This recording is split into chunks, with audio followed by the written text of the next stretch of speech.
Very good afternoon student. Today we discuss about reaching the age of adolescence. अब actual में adolescence है क्या, इसमें कौन कौन से चेंजेस आते हैं हमारी बॉडी में, क्या हार्मोन का सिक्रेशन हो रहा होता है, क्यों इम्पोर्टेंट रोल प्ले करता है हमारी बॉडी के ग्रोथ में ये जो आपका पीरियड है adolescence। तो चलिए स्टार्ट करते हैं। Welcome to the age of remarkable changes in body. जैसे आपने फ्रॉग के केस में चेक देखा था, टैडपोल से वो फ्रॉग में कन्वर्ट होता है तो रिमार्केबल चेंजेस आते हैं, उसमें ड्रास्टिक चेंज आता है। ऐसे ही जो आपका कैटरपिलर है वो जब कभी बटरफ्लाई में या मॉथ में कन्वर्ट हो जाता है तो हम कहते हैं कि वो रिमार्केबल चेंज है। ऐसे ही ह्यूमंस की बॉडी में भी कुछ ऐसे चेंजेस होते हैं जिसे हम रिमार्क कर सकते हैं, और वो पीरियड है एडोलसेंस। तो एडोलसेंस है क्या, अब इसे सिंपल वे में जान सकते हो कि ना तो आप अपने आप को चाइल्ड कर सकते हो और ना ही अडल्ट कर सकते हो। जब आप कोई गलती करते हो तो लोग कहते हैं कि आप बड़े हो गए, और आपने अगर कोई डिसीजन लेने की कोशिश की तो लोग कहते हैं कि आप बहुत छोटे हो, अभी डिसीजन नहीं ले सकते हो। तो ये एक्चुअल में ये पीरियड क्या है, तो ये है आपका एडोलसेंट, मतलब आप हैं एडोलसेंट और ये पीरियड है एडोलसेंस। इस पीरियड में बहुत ज़्यादा एनर्जी होती है, और बायोलॉजिकली अगर देखें तो the period of life when the body undergo changes leading to reproductive maturity is called adolescence। इस पीरियड में जो reproductive maturity है वो कंप्लीट हो जाती है, दैट मीन हम स्पर्म एंड ओवा का फॉर्मेशन करना स्टार्ट कर सकते हैं या करते भी हैं। तो ये है बायोलॉजिकल वे में। अब आते हैं कब स्टार्ट होता है, तो अप्रॉक्सीमेटली 11 ईयर में ये स्टार्ट हो जाता है, कहीं कहीं पर 10 to 12 भी दिया गया, कोई प्रॉब्लम नहीं।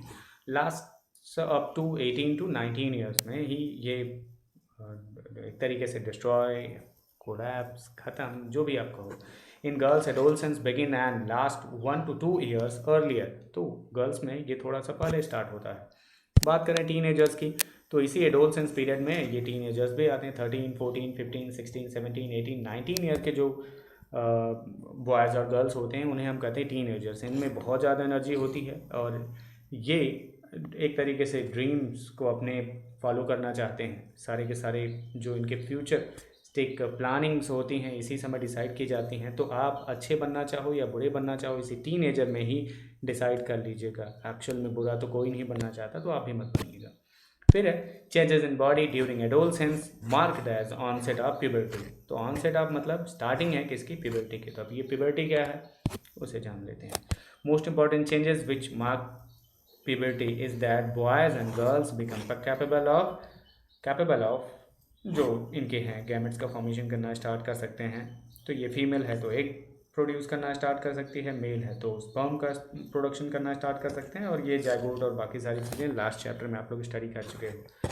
इंडिया में मैरिज के लिए जो एज है वो 21 ईयर एंड 18 ईयर है, वो इसीलिए किया गया है ताकि आप मेच्योर हो जाओ, या सेक्सुअली जो मैच्योरिटी होती है, यानी कि यहाँ पर सेक्सुअली से मतलब है कि फीमेल में जो एग एंड मेल का फॉर्मेशन है वो प्रॉपर वे में हो सके, और मेंटली वो वेल प्रिपेयर हो चुके हों।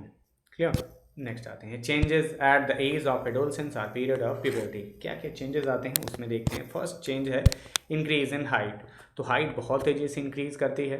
पिट्यूटरी ग्लैंड है वो ग्रोथ हार्मोन को सेक्रेट करने के लिए बहुत सारे ग्लैंड्स को एक्टिवेट करती है, जिसमें टू मेन हैं, गर्ल्स के लिए अलग हैं, बॉयज़ के लिए अलग हैं। तो वो सब चलता रहेगा। अभी स्टार्ट करते हैं कहाँ पर, जो एज एंड जो ईयर है वो अप्रॉक्सीमेटली जो इनकी हाइट की बात की गई है, इसमें किसी पर्टिकुलर पर्सन की बात नहीं की गई है। अप्रॉक्स जो परसेंटेज हाइट में चेंजेस आते हैं उनकी बात कर ली गई। मतलब 8 ईयर के हो तो अप्रॉक्सीमेटली 72% अपनी हाइट को आपने गेन कर लिया है। 12 ईयर में आ गए तो 84% अपने हाइट को गेन कर लिया। अगर आप गर्ल हो तो 14 ईयर में आपने 98% की जो आपकी हाइट है वो गेन कर चुके हैं। तो बहुत सारे लोगों को लगता है कि वो 20 ईयर में जा करके अपनी हाइट को इंक्रीज़ कर सकते हैं, तो बायोलॉजिकली ये पॉसिबल नहीं है। कुछ मेडिसिन के थ्रू आप 1 to 2 इंच अपनी हाइट को इंक्रीज़ कर सकते हो, लेकिन अगर आप इस एडोलसेंट पीरियड में प्रॉपर वे में डाइट लेते हो और आपके जेनेटिक जो या बायोलॉजिकल मदर एंड फादर के जो जीन्स हैं वो इससे मैच करते हैं, दैट मीन उनकी हाइट ऑलरेडी ज़्यादा है, तो वो एक रोल प्ले कर सकता है आपकी हाइट से कोरिलेटेड। तो आपको अगर अपनी एग्जैक्ट हाइट गेन करनी हो और at the end of adolescent, तो उस कंडीशन में आप करो क्या, प्रेजेंट हाइट जितनी भी आपकी होगी वो सेंटीमीटर में ले लो। Percentage of full height at this age. अब ये परसेंट का है, बॉयज़ के लिए अलग है और गर्ल्स के लिए अलग है, ठीक। मल्टीप्लाई कर दीजिए 100 से। इसमें एक एग्जांपल दिया गया 9 ईयर्स ओल्ड जो कोई स्टूडेंट है उसकी हाइट कितनी है 120 सेंटीमीटर है, तो अप्रॉक्सीमेटली उसकी हाइट कितनी होगी, तो उसके लिए उन्होंने किया 120/75%, बुक में है ऑलरेडी, एंड 100 मल्टीप्लाई आपने कर दिया और ये आ गया 160 सेंटीमीटर टाल। वो मैक्सिमम हाइट जो उनकी होगी वो 160 सेंटीमीटर अप्रॉक्स होगी, हो सकता है कि वो 159 हो या 162 भी हो सकता है। सेकेंड जो चेंजेस होते हैं बॉडी में, बहुत सारे चेंजेस होते हैं, वो है गर्ल्स के लिए है या बॉयज़ के लिए, पहले कॉमन ले लेते हैं। गेट टालर, आपकी हाइट इंक्रीज करती है। अंडर आर्म हेयर ग्रोज, तो अंडर आर्म में हेयर्स भी आ गए। Pubic hair grows. फिर इसके बाद इमोशनल चेंजेस आते हैं, बहुत सारे चेंजेस आएंगे। छोटे बच्चों को आप मारिए तो वो कुछ नहीं करते हैं, आफ्टर 10 to 15 मिनट वो वापस लौट के आ जाते हैं। टीन एजर्स के साथ ऐसा करेंगे तो वो बिहेव करते हैं दूसरी तरह से। इमोशनल चेंजेस उसमें है, उसका रीज़न। गर्ल्स में है ब्रीस्ट डेवलप करती हैं, breast start to release egg cells, period start, hip get wider. फिर बॉयज़ में देखें वाइस ब्रेक्स होते हैं, फिर उसके बाद shoulder get wider, hair grows on face and chest, testis and penis get bigger, testis start to produce sperm cell. जो main है बायोलॉजिकल वाले कंडीशन में देखें तो यहाँ पर है एग का फॉर्मेशन करना स्टार्ट कर दिया और इसके बाद इन्होंने स्पर्म का फॉर्मेशन करना स्टार्ट कर दिया। बाकी कुछ चेंजेस हैं वो ऑलरेडी दिए गए हैं। नेक्स्ट है आपका voice change. Voice change boys में बहुत ज़्यादा, क्योंकि ये है आपका एडम सेपल। तो एडम सेपल है तो eight puberty the voice box or the larynx begin to grow. Boys develop large voice boxes. The growing voice box in boys can be seen as the protrude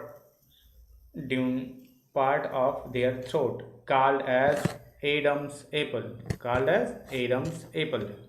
तो कभी कभी ये harsh हो जाता है क्योंकि ग्रोथ जो होगी वो बहुत तेज़ी से होती है वॉइस बॉक्स की या लैरिंग्स की, तो वहाँ जो चेंजेस इतनी तेज़ी से होते हैं तो कभी कभी हार्श साउंड प्रोड्यूस करने लगते हैं या डीप साउंड होने लगता है। बॉयज़ में ये बहुत है तो 1 सेंटीमीटर है, गर्ल्स के लिए अगर होगा, वुमेन के लिए 1.5 सेंटीमीटर है। फिर उसके बाद जब कंप्लीट लेंथ इसकी हो जाती है तो अप्रॉक्सीमेटली 2 सेंटीमीटर। जैसे जैसे हाइट इंक्रीज़ करती है साउंड जो है वो हॉर्स होना स्टार्ट हो जाता है। हॉर्स मतलब बहुत कड़वा एक तरीके से। फिर नेक्स्ट आते हैं increased activity of sweet and sebaceous gland. Sweet actual में स्वेट, तो ये आप यहाँ पर आपको बहुत सारे स्वेट ग्लैंड्स से बाहर निकले स्वेट दिखे होंगे। इसके बाद इसमें है एंसेड बनना स्टार्ट होते हैं। सेबेस्टियस ग्लैंड जो है ऑयल प्रोड्यूस करना स्टार्ट करते हैं बॉडी में, तो बहुत ज़्यादा पिंपल्स एक्चुअल में चिक के आसपास या फेस पर हमें दिखने लगते हैं, वो एक्चुअल में सेबेसियस ग्लैंड के ही थ्रू हैं। फिर डेवलपमेंट ऑफ सेक्स ऑर्गन, तो सेक्स ऑर्गन पहले के कंपेयर में क्या होंगे, वेल डेवलप्ड हो जाते हैं। और ये चैप्टर में हम लोगों ने पिछले वाले चैप्टर में स्टडी कर लिया है।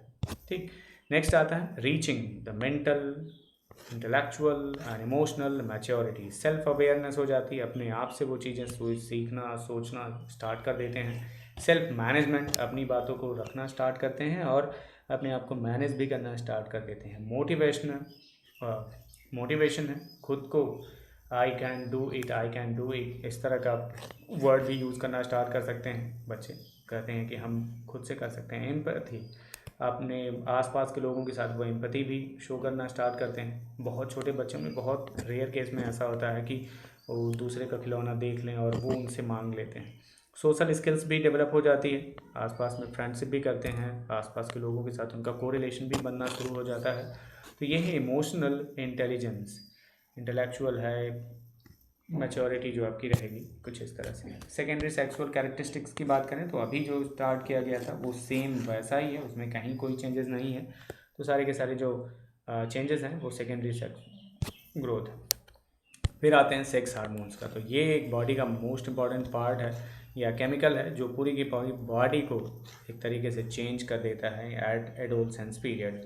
फिर इसमें है बोन्स, हम लोगों की थोड़ी सी बोन्स मास डेंसिटी इंक्रीज कर जाती है और ये हैवी होना स्टार्ट हो जाते हैं बॉडी के जो पार्ट हैं। फिर मसल्स स्ट्रांग होना स्टार्ट हो जाते हैं, ब्रेन की अलग तरह से फंक्शन स्टार्ट हो जाती है, सेक्स ऑर्गन वेल डेवलप्ड हो जाते हैं, स्किन थोड़ी सी रफ हो जाती है, कोलेजन ग्रोथ होगा उनका।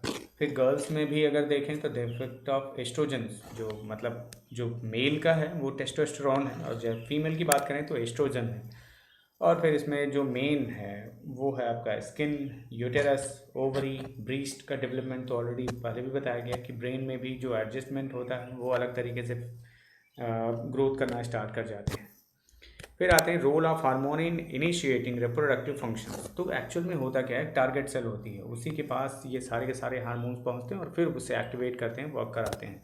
Hormones from pituitary stimulate testis and ovaries to release testosterone in male and oestrogen in female released in the blood stream and reach part of the body. इसे आप कहते हो टारगेट सेल, और ये target cell stimulate करता है changes in the body of onset of puberty. तो जो हमने सारे के सारे चेंजेस देखे हैं उसमें मोस्ट इंपॉर्टेंट रोल किसका है, आपके टेस्टोस्टेरोन का और एस्ट्रोजन का। तो टेस्टोस्टेरोन जो बॉयज़ में चेंजेस हो रहे होते हैं उन्हें उनके लिए है, और फिर गर्ल्स में जो चेंजेस हो रहे होते हैं वो एस्ट्रोजन के ही थ्रू होते हैं। और सारे के सारे हार्मोन को कौन कंट्रोल करता है, पिट्यूटरी ग्लैंड कंट्रोल करता है। तो प्यूबर्टी पीरियड में ये सारे के सारे चेंजेस किसके थ्रू हैं, मेल एंड फीमेल के जो सेक्स हार्मोन्स हैं उनके थ्रू हैं। फिर आता है reproductive phases of life in humans. तो एक्चुअल में अब मेल में तो ऐसे कोई रहता नहीं, स्पर्म का फॉर्मेशन होना स्टार्ट हो गया 12 to 13 ईयर्स में, और वो कंटिन्यू बना रहता है, उसमें कहीं चेंजेस नहीं होते। लेकिन वोमेन के लिए थोड़ा सा अलग अलग टाइम पीरियड है। जैसे ओवरीज 28 to 30 डेज में एक बार ओवा का रिलीज फॉर्मेशन करते हैं, एग रिलीज़ करते हैं।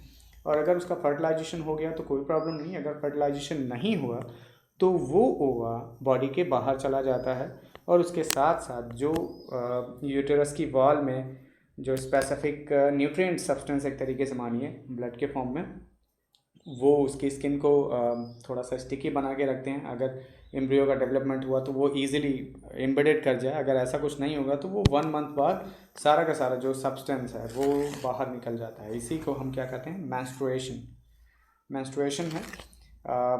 ये 28 to 30 डेज में एक बार ही होगा। The first menstruation flow begins at the puberty and it term as menarche. तो गर्ल्स के लिए है, एट द 45 और 50 ईयर्स के एज में ये मेंस्ट्रुअल साइकिल स्टॉप कर जाती है, और इस एज को हम क्या कहते हैं, मेनोपॉज, मतलब इस टर्म को कहते हैं मेनोपॉज।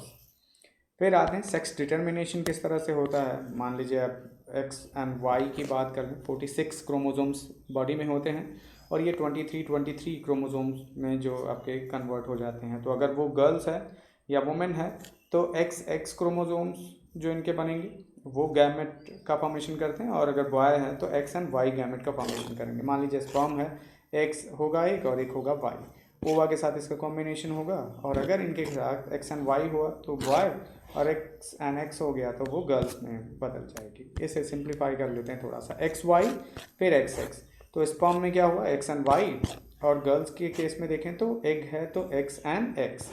अगर ये एक्स एक्स के साथ कोरिलेट किया तो गर्ल्स, एक्स एंड वाई का कॉम्बिनेशन हुआ तो बॉय, एक्स एंड एक्स का कॉम्बिनेशन हुआ तो फिर से गर्ल, और एक्स एंड वाई का जो कॉम्बिनेशन हो गया तो बॉय। क्लियर।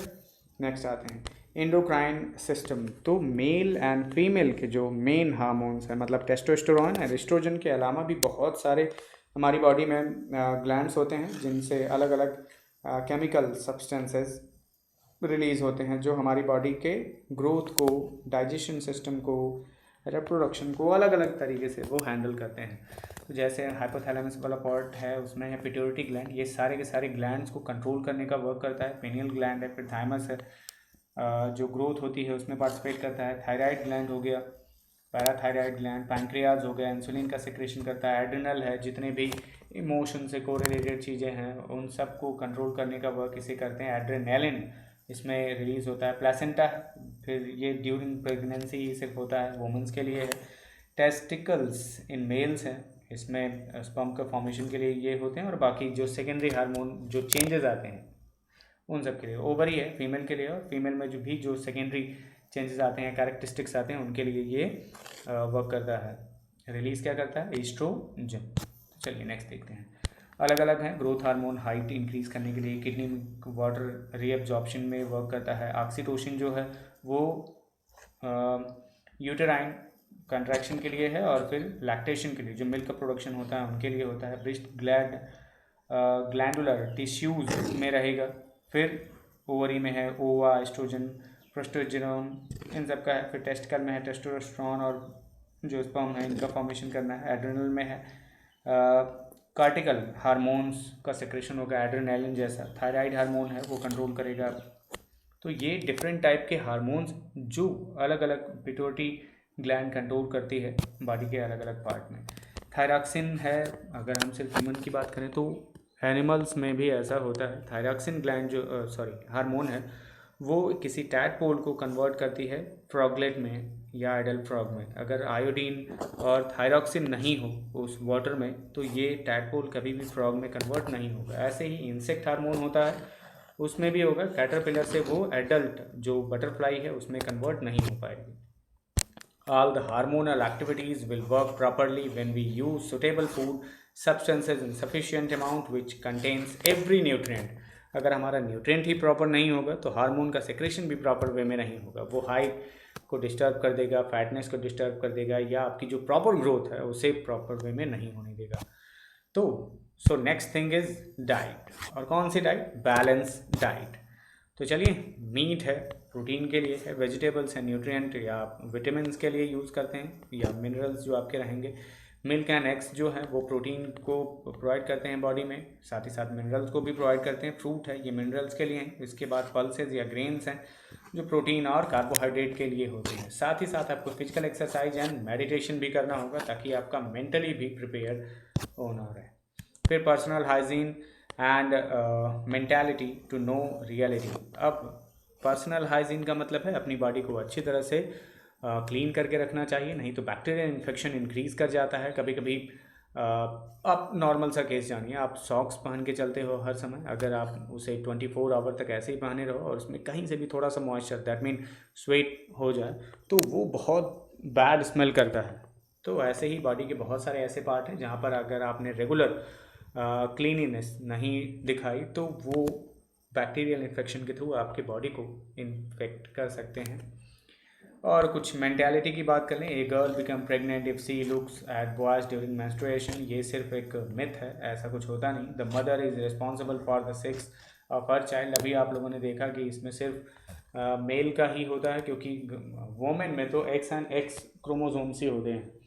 फिर है, a girl should not be allowed to work in kitchen during menstruation. ऐसा कुछ नहीं है, वो वर्क कर सकती हैं लेकिन उस ड्यूरेशन में थोड़ा सा पेन ज़्यादा रहता है, तो इसलिए वहाँ पर करते क्या हैं कि रिलैक्स करने के लिए कहा जाता है, लेकिन एक्चुअल में अगर ज़रूरी है तो कर सकते हैं, ऐसा कोई प्रॉब्लम नहीं है। If a person wants mentally and physically fit then avoid addictive materials like.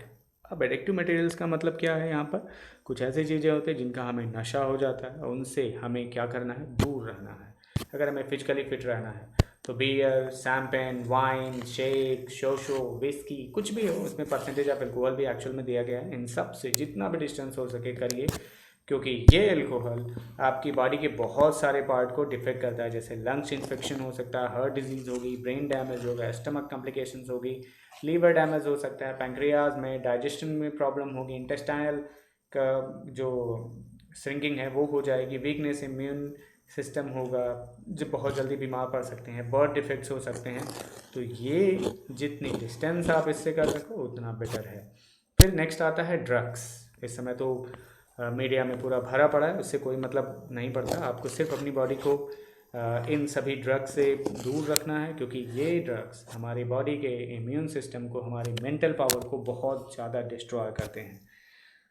अगर ऐसा करते हैं तो हो सकता है कि प्रॉब्लम कुछ ज़्यादा ही हो जाए, इसलिए say no to drug. Adolescence is the period of activity in the body and mind which is normal part of growing up, so do not feel confused or insecure. If anybody suggests that you will get relief and you take some drugs, just say no. मतलब आपको लगता हो कि हमारी body में ये changes है, ये पेन हो रहा है, ये मेंटली हम प्रॉब्लम में हैं, तो एक्चुअल में ये हर किसी के साथ 11 to 19 ईयर में हो चुका है। तो आप ड्रग्स के लिए कभी भी नहीं जाओगे। और ऐसा, if you take them once you feel like taking them again and again, they harm the body in the long run, they ruin health and happiness. तो अब आप अगर एडिक्शन में पड़ना चाहते हो तो जितनी दूर हो सके उतना दूर रहो, ये बहुत बेटर होगा। नहीं तो ड्रग्स ड्रैग यू डाउन। एक जो खुद उसमें फंसे लोग हैं वो आपको चाहते हैं कि आप भी इस ड्रग्स में चले आओ, तो जितना बेटर है कि आप बाहर ही रहो। अर्थ के सरफेस पर आपका वर्क है, आपको उस वहाँ 2 मीटर या 1.5 मीटर नीचे नहीं जाना है। आई थिंक आप समझ चुके होंगे। इस तरह से इस चैप्टर में जो भी जनरल इंट्रो है वो कंप्लीट हुआ। Thank you.